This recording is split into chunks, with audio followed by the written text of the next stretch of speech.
Aujourd'hui, on rencontre Didier Artiste, un artiste de Sainte-Anne-des-Lacs. En 2019, il peint sa toute première toile, une œuvre qui va changer le cours de sa vie. 3 mois plus tard seulement, il quitte son emploi pour se consacrer tout entier à son art.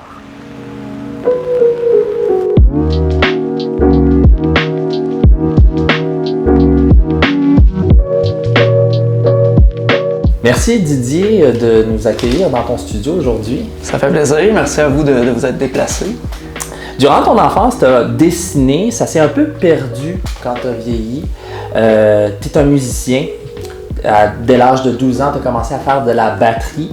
En 2018, tu t'es remise à dessiner activement. Puis en 2019, tu as fait une toile qui a vraiment, je pense qu'on peut le dire, changé le cours de ta vie. Dis-moi, qu'est-ce qui t'a amené à peindre cette toile-là? Puis dans quel état d'esprit tu étais à ce moment-là? Ben, il faut dire que fin 2018, j'avais des discussions avec ma femme, puis je me cherchais un peu des passe-temps.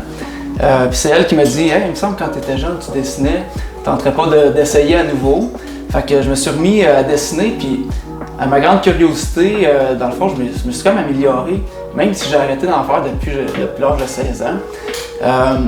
Je dessinais à la mine, dans le fond, tout simplement. Et environ 2 mois après, j'avais le goût d'essayer autre chose. Puis je disais à ma blonde, hey, moi je me vois faire de la peinture. Fait que je vais essayer de faire une toile. Puis au début, c'était un peu fou comme idée. C'est, ouais, mais t'en as jamais fait. Là, tu t'en vas t'équiper, ça coûte cher, tu commences tout ça. Puis j'ai fait ma première toile en janvier 2019, puis ça a été une révélation.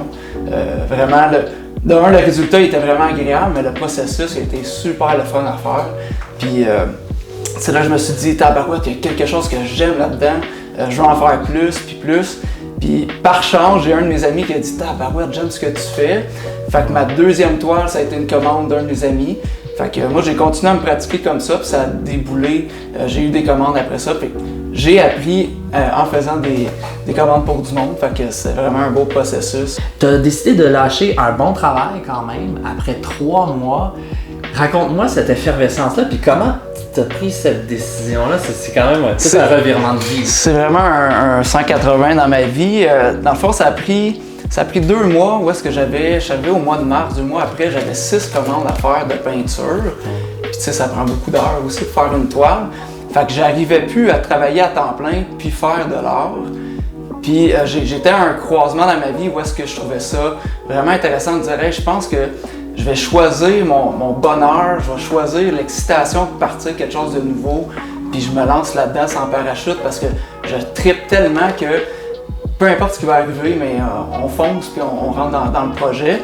Puis tu sais, moi je suis quelqu'un de très rationnel, fait que j'avais vraiment peur, puis j'avais peur pour ma famille de dire hey, tu sais, je prends un gros risque pour mon bonheur, mais ça peut avoir des conséquences si ça fonctionne pas, par exemple. Puis ma femme était derrière moi, puis ah non, regarde, fonce, t'as du talent, tu tripes, je te vois genre les yeux illuminés. Fait qu'on oublie tout ça, puis on fonce, puis je te supporte là-dedans. Fait que dès qu'elle m'a dit ça, c'est OK, parfait. Je le fais, puis je le fais pour vrai. Là. Puis tu l'as pas regretté, là? Ah non, c'est la plus belle décision que j'ai prise de ma vie, parce que ma vie a changé complètement, là, vraiment. Ton style est à la fois, comme je l'ai dit, avec des traits de visage très réalistes, puis il y a un côté surréaliste. Puis t'as pas de formation, je pense, en peinture. Comment t'as développé ton style puis ta technique? Ben, je pense que dans ma personnalité, je suis quelqu'un qui a tout le temps eu un combat entre l'art puis le rationnel. Ça allait bien au niveau scolaire à l'école, je suis quelqu'un de très mathématique, cartésien. D'un autre côté, quand je faisais des dessins ou du drum ou de la musique, mon côté artistique ressortait. Puis j'ai vraiment le feeling dans l'art que je fais, quand je commence à faire une toile abstraite, mon côté artistique sort beaucoup. Là, je me laisse aller, j'essaie des affaires, des nouvelles techniques, puis j'apprends sur le tas, là, entre guillemets. Là, je regarde des vidéos sur YouTube, les gens dans les magasins, ils m'informent sur les nouveaux produits. Puis là, j'essaie, puis je me laisse aller. Une fois que mon fond abstrait il est fait, là, je deviens chirurgical, je deviens très concentré, très rationnel. Là, je reproduis la photo le plus précisément possible. Fait que je trouve que c'est vraiment ce qui ressort sur la toile, c'est moi. Là. C'est vraiment mon combat entre l'art, le côté artistique et le côté rationnel. Quel médium tu utilises? Dans le fond, j'utilise l'acrylique. De ça se travaille bien, ça sèche vite. Fait qu'on peut faire des superpositions de couches très rapidement. Fait que je commence avec l'acrylique. Après ça, je vais utiliser du airbrush pour faire des ombrages. Et j'utilise beaucoup la spatule. J'utilise pas de pinceau, j'utilise vraiment la spatule pour venir atténuer le fait que le airbrush est très smooth, très précis. Puis après ça, je donne un côté encore rough. Fait au début de la toile, c'est très rough, plein de couleurs. Après, c'est smooth. Puis après ça, je finis avec encore du grattage. Moi, j'appelle ça gratter parce que je mets un peu de peinture sur mon couteau. Puis là, je gratte. Puis là, ça fait des côtés plus rough. J'aime ça. Puis j'aimerais parler aussi de Georges Saint-Pierre. Tu as déjà peint une peinture de lui. Je crois que tu vas en faire une deuxième. Raconte-moi un peu quel est le lien de Georges Saint-Pierre, pourquoi et puis comment il est impliqué.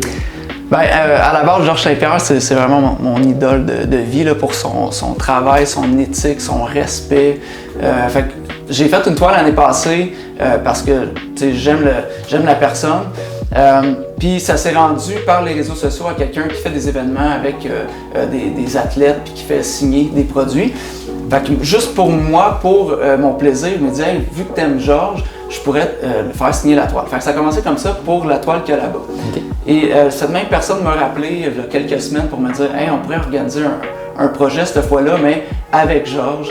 Fait que dans le fond, on ferait une nouvelle toile. Et de cette toile-là, on ferait 20 reproductions qui seraient numérotées de 1 à 20.